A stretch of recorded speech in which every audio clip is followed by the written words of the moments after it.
Hi everyone, in today's video we talk about and explore one of the rarest Sonic games, if not the rarest of all Sonic games. Which one? Well, before I get into it, don't forget to subscribe, clicking down below, and to also join our Facebook group, Video Game Fans, link down below. Now, what game am I talking about? I'm talking about Sonic the Hedgehog for the Sega Master System. And this version of Sonic was released really at the end of the life cycle of the Master System in the United States. Now, the Master System was never a big success in the United States, so I had a very limited release overall to start with. But there is a unique characteristic of this game that makes it extremely rare and an extreme collector item. What is it? Well, before I get to it, let's enjoy some gameplay footage of it. Here we go. Sonic the Hedgehog for the Sega Master System. So this game plays very similar to all other Sonic games, especially the Sega Genesis version. And really, there's not many differences. I did notice a slight difference between this version and the Genesis version on the speed of the gameplay. But in general, they're pretty similar. The other big difference that I noticed in this one is really the color and how colorful the game is. And what I mean by that is, if you think about it, the Sega Genesis is a 16-bit system. Now what that means is that it can handle quite a few more colors at the same time that this can handle, the Sega Master System. But nonetheless, if you consider that the Sega Master System was already a very aged system and they were able to release this game on it, it's pretty impressive. Now, if we focus a little bit on the gameplay itself, it's a very close game as far as the Genesis version. Slight nuances like I mentioned previously. And you go through the levels in a speed faction, but also trying to rescue your animal friends. This one counts with some of the bonus levels as well, depending on your performance. And you have some additional time or a limited amount of time to go through these bonus levels and gather as many rings as you can, which essentially gives you extra lives through your gameplay. A lot of bouncing back and forth in this one.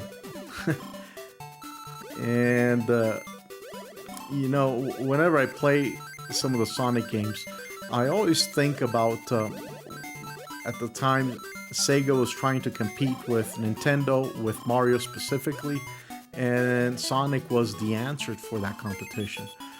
But the gameplays are so vastly different that, again, I award credit Sega for some of the originality and development versus simply trying to come up with some level clone to Mario.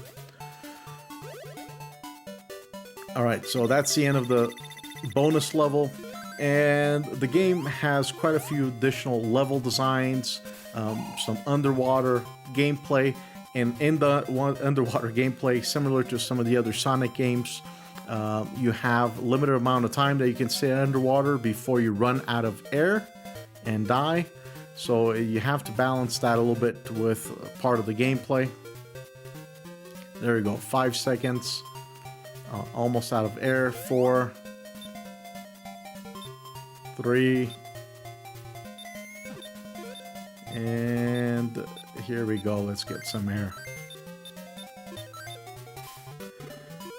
You have a jungle environment as well, and like a good Sonic game, especially the first Sonic, which is Sonic the Hedgehog, you're going to go and fight Eggman.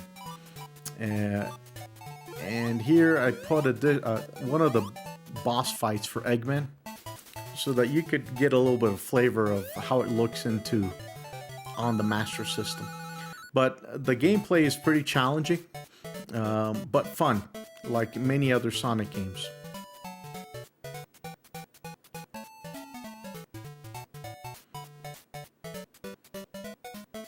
And we're almost through this part.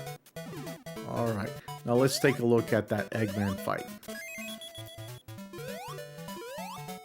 So here, this is in the jungle levels, and you have to fight Eggman up in the trees on a vine, and you have to hit him a couple times, and it's a pretty simple fight. He drops these little bombs, all you have to do is dodge it, and you hit him enough times, and that'll be the end of him. There we go. Not much to this one. Overall, a fun game, but really, this game is best played on the Genesis. So I highly recommend you try it on the Genesis. So the game overall you just saw really doesn't look that bad on the Sega Master System. It probably squeezed all the juice it could out of that system. But you could also notice some differences in the gameplay speed and some of the mechanics. So there are some compromises that were made to be able to bring it into the Master System. Now, what makes this one of the rarest, if not the rarest game for Sonic in the United States or North America? Well, this game was really, Sega didn't want to produce an additional batch of this game. So what they did is they brought copies that they had released in Europe of Sonic the Hedgehog for the Master System, and they brought it to the United States. And to localize it, all they did was they printed a little UPC sticker and they placed it on the case. So on the bottom left side of the case, you'll see a little sticker, and that is really the only difference that you'll find between a United States version versus a European version. But that little sticker makes it extremely rare, because it was a very limited amount of release copies in the United States. And it will cost upward of $1,000 easy to find one of these and be able to acquire one of these because of that little sticker. Versus the European one, not much more expensive nowadays than a regular Genesis or a Sega Master System game. So definitely an oddity and definitely a collector's item. Now, I would love to hear your thoughts on it, and especially if you would be willing to pay all that for this copy of this game. Don't forget to like the video and to join our Facebook group, link down below, and thank you for watching.